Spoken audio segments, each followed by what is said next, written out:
முக்கிய செய்திகள். தேர்தல் ஆதாயத்திற்காக ராமர் கோயிலை பயன்படுத்துகிறது பாஜக. சங்கராச்சாரியார்களின் எதிர்ப்பை சுட்டிக்காட்டி எதிர்க்கட்சிகள் கேள்வி. நாடாளுமன்ற தேர்தல் குறித்து தேர்தல் ஆணையம் ஆலோசனை. பிப்ரவரி 2ஆம் வாரத்தில் தேதி அறிவிப்பு வெளியாகும் என தகவல். இந்தியா கூட்டணி மாணவர் அமைப்பினர் டெல்லியில் ஆர்ப்பாட்டம். புதிய கல்விக் கொள்கையை திரும்ப பெற வலியுறுத்தல். பள்ளி கல்லூரிகளில் பாரம்பரிய முறைப்படி பொங்கல் விழா. நீதிபதிகள் வழக்கறிஞர்களும் உற்சாக கொண்டாட்டம். பொங்கலை கொண்டாட சொந்த ஊர்களுக்கு படையெடுத்த மக்கள். தாம்பரம் ஜிஎஸ்டி சாலையில் கடும் போக்குவரத்து நெரிசல்.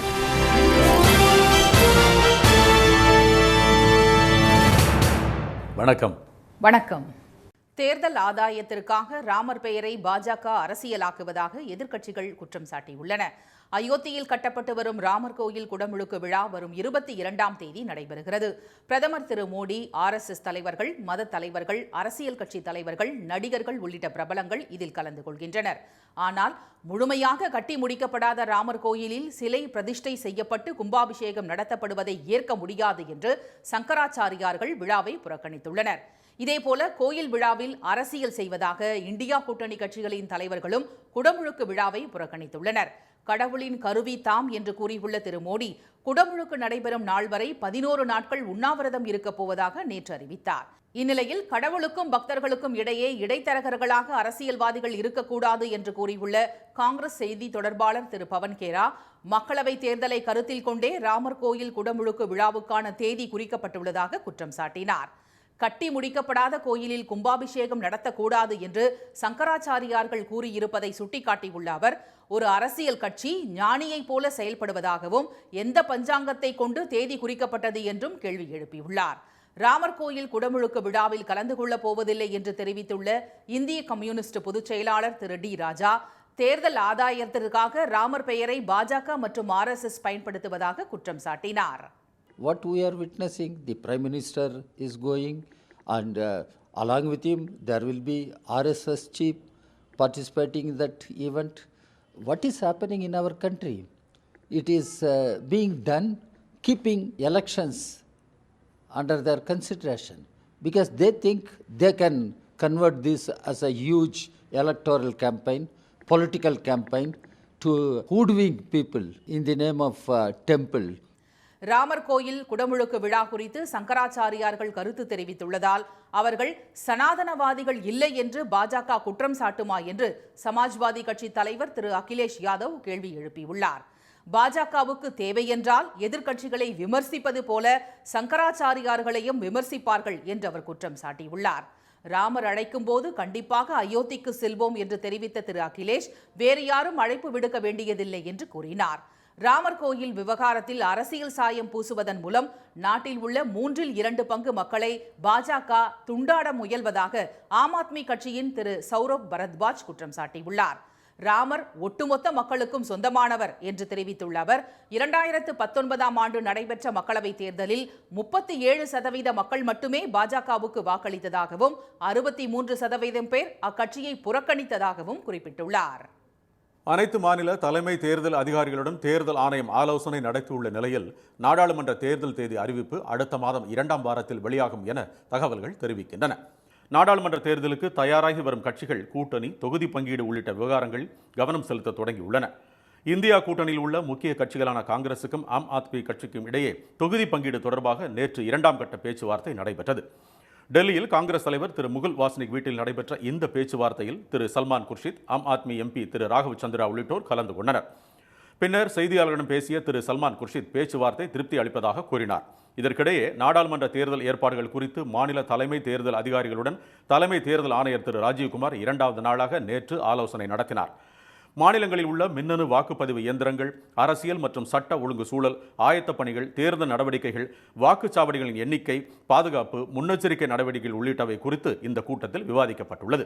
முதல் கட்ட ஆலோசனை கூட்டம் நேற்று நிறைவடைந்த நிலையில் இம்மாதம் 30ஆம் தேதி உத்தரப்பிரதேச மாநிலத்தில் மாவட்ட தேர்தல் அதிகாரிகள் கூட்டம் நடத்தப்படும் என தேர்தல் ஆணையம் அறிவித்துள்ளது. மேலும் வரும் 31ஆம் தேதி அனைத்து கட்சி கூட்டம் நடைபெறும் என்றும் தெரிவிக்கப்பட்டுள்ளது. பட்ஜெட் கூட்டத்தொடர் இம்மாதம் 31ஆம் தேதி முதல் அடுத்த மாதம் 9ஆம் தேதி வரை நடைபெறும் என அறிவிக்கப்பட்டுள்ளது. பட்ஜெட் கூட்டத்தொடர் நிறைவடைந்ததும் தேர்தல் தேதி அறிவிப்பு வெளியாகும் என தகவல்கள் வெளியாகியுள்ளன. மத்திய அரசு கொண்டு வந்துள்ள தேசிய கல்விக் கொள்கையை கண்டித்து இந்தியா கூட்டணியைச் சேர்ந்த மாணவர் அமைப்பினர் டெல்லியில் ஆர்ப்பாட்டம் நடத்தினர். ஜந்தர் மந்தரில் நேற்று நடைபெற்ற பேரணியில் கலந்து கொண்ட காங்கிரஸ், திமுக உள்ளிட்ட 16 கட்சிகளைச் சேர்ந்த மாணவர் அமைப்பினர் மத்திய அரசு கொண்டு வந்துள்ள தேசிய கல்விக் கொள்கை 2020 மாணவர்களின் கல்வி உரிமைக்கு எதிரானது என்றும் இது கல்வியை காவிமயமாகவும் வணிகமாகவும் மாற்றுவதற்கான சதி என்றும் குற்றம் சாட்டினர். அனைவருக்கும் கல்வி என்ற உரிமையை மறுப்பதுடன் இந்தி மற்றும் சமஸ்கிருத திணிப்புக்கு புதிய கல்விக் கொள்கை அடித்தளமிடுவதாக அவர்கள் தெரிவித்தனர். பேரணியில் கலந்து கொண்ட நூற்றுக்கணக்கான மாணவர் அமைப்பினர் பாடல்களை இசைத்து புதிய கல்விக் கொள்கைக்கு எதிராக முழக்கமிட்டனர்.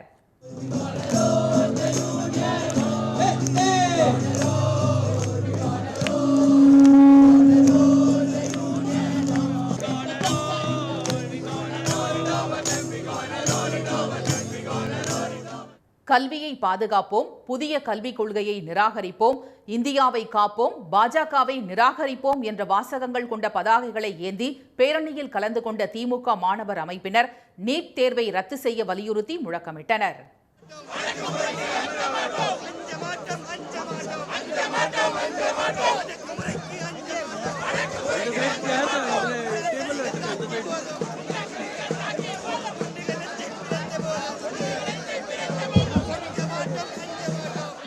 ஜனநாயகத்தை காக்கும் தூணாக விளங்கும் கல்வியை ஏழை எளியவர்களிடமிருந்து பறித்து பணக்கார வர்க்கத்திடம் வழங்க பாஜக சதித்திட்டம் செய்வதாக மாணவர் அமைப்பினர் குற்றம் சாட்டினர். எனவே புதிய கல்விக் கொள்கையை திரும்பப் பெற வேண்டும் என்றும் அவர்கள் வலியுறுத்தினர். பள்ளி மற்றும் கல்லூரிகளில் மாணவர்கள் பொங்கல் வைத்து கொண்டாட்டத்தில் ஈடுபட்டனர். சென்னை ராமாபுரத்தில் உள்ள தனியார் பள்ளியில் தமிழர்களின் பாரம்பரிய உடைகளான வேட்டி சேலை அணிந்து வந்த மாணவ மாணவிகள் கரும்பு தோரணங்களை அமைத்து பொங்கல் வைத்து சூரியனுக்கு படைத்தனர். பின்னர் கும்மியாட்டம் ஆடி பொங்கல் பண்டிகையை கொண்டாடினர். அடையாறு எம்ஜிஆர் ஜானகி கல்லூரியில் பாரம்பரிய உடை அணிந்து வந்த மாணவிகள் கரகாட்டம், சிலம்பாட்டம் மற்றும் ஒயிலாட்டம் ஆடி பொங்கல் விழா கொண்டாட்டத்தில் ஈடுபட்டனர்.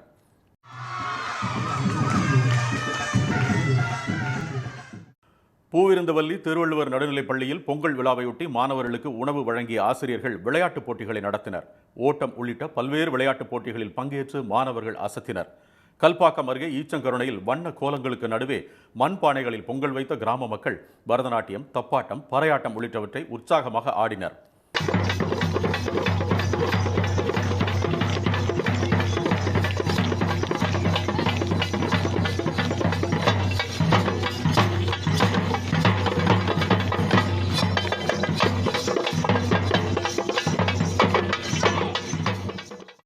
தஞ்சையில் ஜல்லிக்கட்டு காளைகளுடன் மண்பானைகளில் பொங்கல் வைத்து கல்லூரி மாணவர்கள் கொண்டாட்டத்தில் ஈடுபட்டனர். வேட்டி சேலை அணிந்து வந்த மாணவ மாணவிகள் திரைப்பட பாடல்களுக்கு நடனமாடினர். கோவை தனியார் கல்லூரியில் வேட்டி சேலையுடன் வந்த மாணவ மாணவிகள் கரும்பு தோரணங்களுக்கு நடுவே பொங்கலிட்டனர். பின்னர் ஆட்டம், பாட்டம் என பொங்கல் விழா களை கட்டியது. தேனி, ஆண்டிப்பட்டி, ராசிபுரம், திருச்செங்கோடு, அந்தியூர், ஸ்ரீவில்லிபுத்தூர், தாராபுரம் உள்ளிட்ட இடங்களில் கரும்பு தோரணம், வண்ண கோலங்கள், ஆட்டம், பாட்டம் என கல்லூரிகளில் பொங்கல் விழா களை கட்டியது.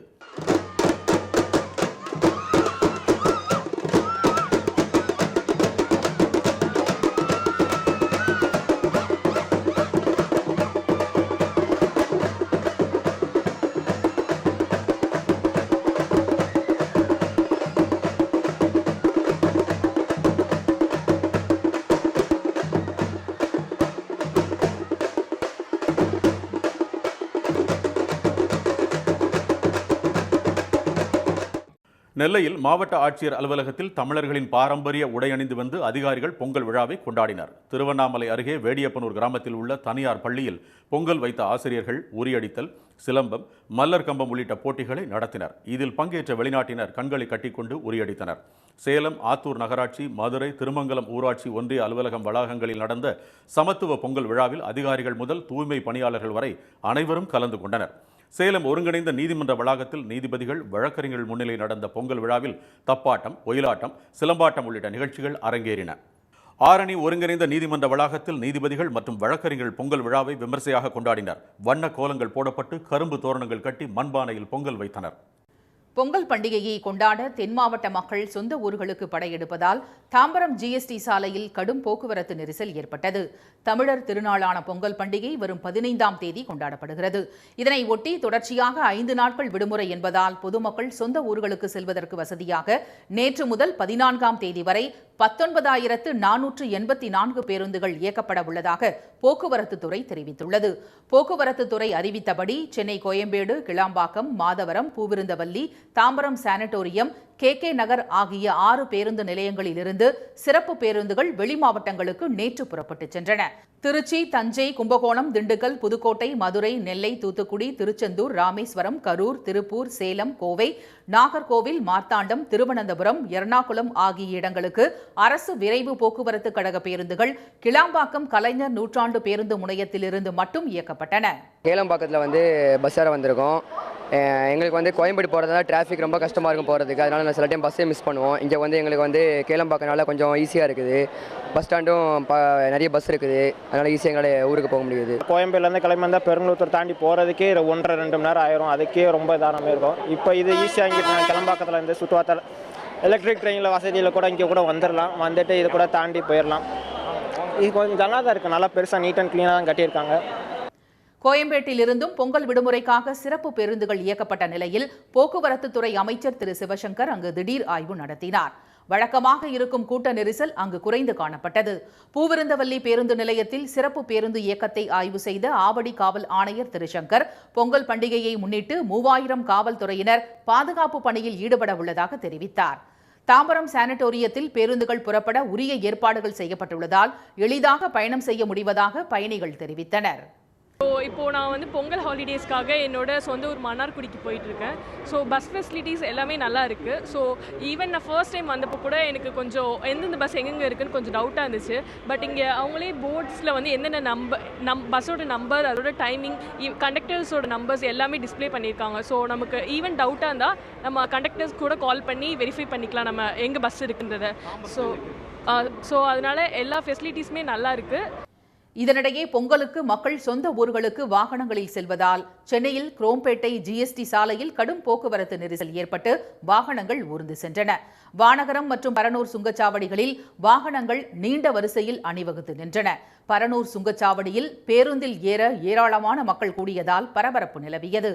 இதற்கிடையே திருச்சி சென்னை தேசிய நெடுஞ்சாலையில் பொன்மலை ரயில்வே பாலம் பழுதடைந்ததால் கனரக வாகனங்கள் மாற்றுப்பாதையில் திருப்பிவிடப்பட்டன. இதனால் தென் மாவட்டங்களுக்கு செல்லக்கூடிய பேருந்துகள் காலதாமதமாக சேரும் நிலை உருவாகியுள்ளது. தமிழ்நாடு அரசு அமைத்துள்ள அயலக தமிழர் துறை தங்களுக்கு பெரும் உறுதுணையாக இருப்பதாக வெளிநாடு வாழ் தமிழர்கள் மகிழ்ச்சி தெரிவித்துள்ளனர். தமிழ் வெல்லும் என்ற முழக்கத்தோடு சென்னை நந்தம்பாக்கம் வர்த்தக மையத்தில் கடந்த 2 நாட்களாக அயலக தமிழர் தினம் கொண்டாடப்பட்டது.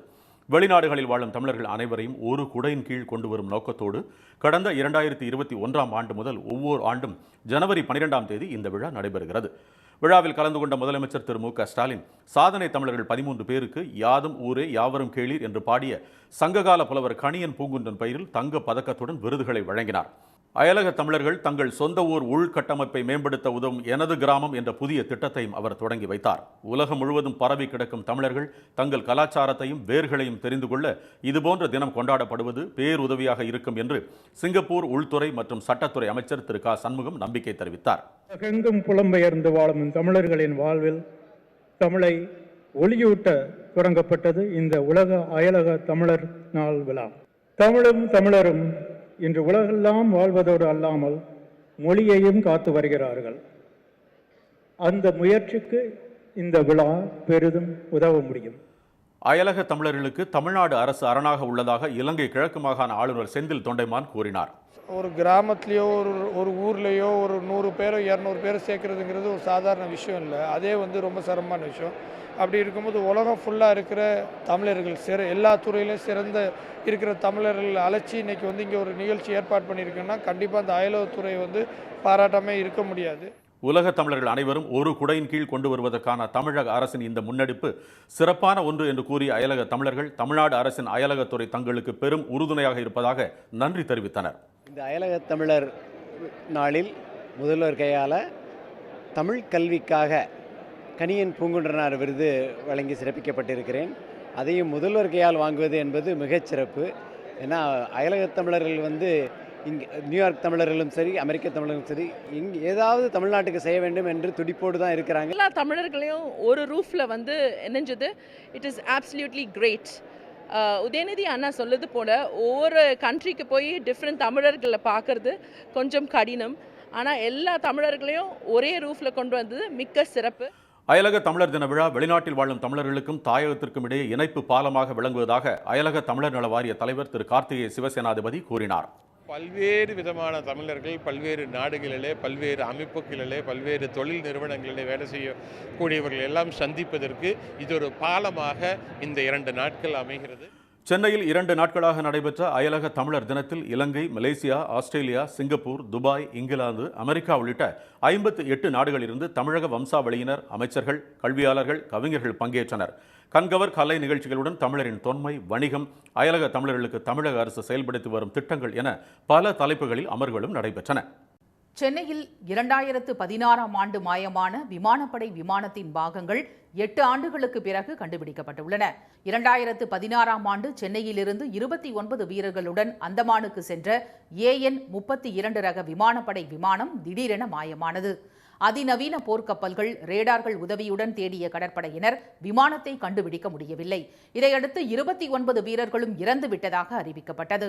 இந்நிலையில் சென்னையில் இயங்கி வரும் தேசிய கடல்சார் தொழில்நுட்ப நிறுவனம் ஆழ்கடல் பகுதியில் சொனார் டெக்னிக் மூலம் A1 32 விமானத்தின் பாகங்களை கண்டுபிடித்துள்ளது. பாகங்களை படம் பிடித்து புவி அறிவியல் அமைச்சகம் மற்றும் விமானப்படைக்கு அனுப்பப்பட்டன. அதன் பிறகு அது மாயமான A1 32 விமானத்தின் பாகங்கள் என தெரியவந்துள்ளது. இதனை தேசிய கடல்சார் தொழில்நுட்ப நிறுவன இயக்குநர் திரு ராமதாஸ் தெரிவித்துள்ளார். சென்னை கடற்கரையிலிருந்து 140 கடல் நாட்டிக்கல் மைல் தொலைவில் கடலுக்கு அடியில் 3.5 கிலோமீட்டர் ஆழத்தில் A1 32 ரக விமானத்தின் பாகங்கள் இருந்துள்ளன. உக்ரைன் நாட்டு தயாரிப்பான A1 32 விமானங்களை பல்வேறு நாடுகளும் தங்களது ராணுவ பயன்பாட்டுக்காக பயன்படுத்தி வருவது குறிப்பிடத்தக்கது. அனைத்து விவகாரங்களிலும் ஏடிக்கு போட்டியாகத்தான் தமிழ்நாடு ஆளுநர் செயல்படுவார் என அமைச்சர் திரு துரைமுருகன் விமர்சித்துள்ளார். வேலூர் மாவட்ட திமுக செயற்குழு கூட்டத்தில் சிறப்பு அழைப்பாளராக கலந்து கொண்ட தமிழ்நாடு நீர்வளத்துறை அமைச்சர் திரு துரைமுருகன் பின்னர் செய்தியாளர்களை சந்தித்து பேசினார். அப்போது தமிழ்நாட்டில் பெய்த பெருமழை வெள்ளத்தால் நீர்வளத்துறையின் கீழ் உள்ள நீர்த்தேக்கங்கள், ஏரிகள் உள்ளிட்டவை 720 இடங்களில் சேதம் ஏற்பட்டுள்ளதாக கூறினார்.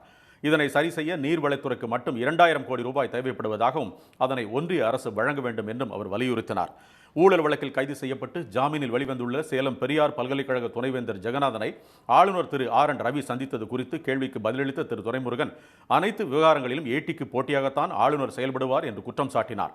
ஒரு ஏடாகூடமான காரியத்தை செய்வது நம்முடைய ஆளுநர் அவர்கள் கொஞ்சம் பரபரப்போடு செயல்படுகிறார். அதில் ஒன்றுதான் இதுவும்.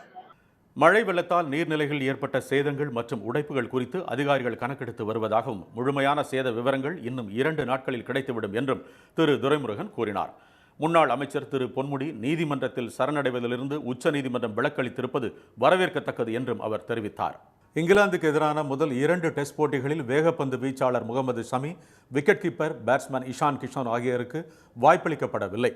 இந்தியாவில் சுற்றுப்பயணம் மேற்கொள்ளும் இங்கிலாந்து அணி 5 டெஸ்ட் போட்டிகள் கொண்ட தொடரில் விளையாடுகிறது. முதல் டெஸ்ட் ஜனவரி 25ஆம் தேதி ஹைதராபாத்தில் தொடங்குகிறது. இந்நிலையில் முதல் 2 போட்டிகளுக்கான 17 வீரர்கள் கொண்ட பட்டியலை BCCI வெளியிட்டுள்ளது.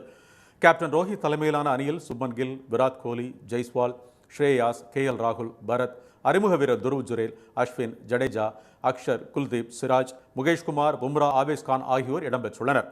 ஷமி, இஷான் கிஷன், சர்துல் தாகூர் ஆகியோருக்கு வாய்ப்பளிக்கப்படவில்லை. மீண்டும் முக்கிய செய்திகள். தேர்தல் ஆதாயத்திற்காக ராமர் பெயரை பாஜக அரசியலாக்குவதாக எதிர்க்கட்சிகள் குற்றம் சாட்டியுள்ளன. அனைத்து மாநில தலைமை தேர்தல் அதிகாரிகளுடன் தேர்தல் ஆணையம் ஆலோசனை நடத்தியுள்ள நிலையில் நாடாளுமன்ற தேர்தல் தேதி அறிவிப்பு அடுத்த மாதம் 2ஆம் வாரத்தில் வெளியாகும் என தகவல்கள் தெரிவிக்கின்றன. பொங்கல் பண்டிகையை கொண்டாட தென் மாவட்ட மக்கள் சொந்த ஊர்களுக்கு படையெடுப்பதால் தாம்பரம் GST சாலையில் கடும் போக்குவரத்து நெரிசல் ஏற்பட்டது. இத்துடன் இந்த செய்திகள் நிறைவடைந்தன. மீண்டும் சன் டிவியில் செய்திகள் மாலை 6 மணிக்கு. செய்திகளை உடனுக்குடன் தெரிந்து கொள்ள சன் நியூஸ் தொலைக்காட்சியை பாருங்கள். வணக்கம். வணக்கம். உடனுக்குடன் செய்திகளை தெரிந்து கொள்ள சன் நியூஸ் பெல் ஐகானை கிளிக் பண்ணுங்க.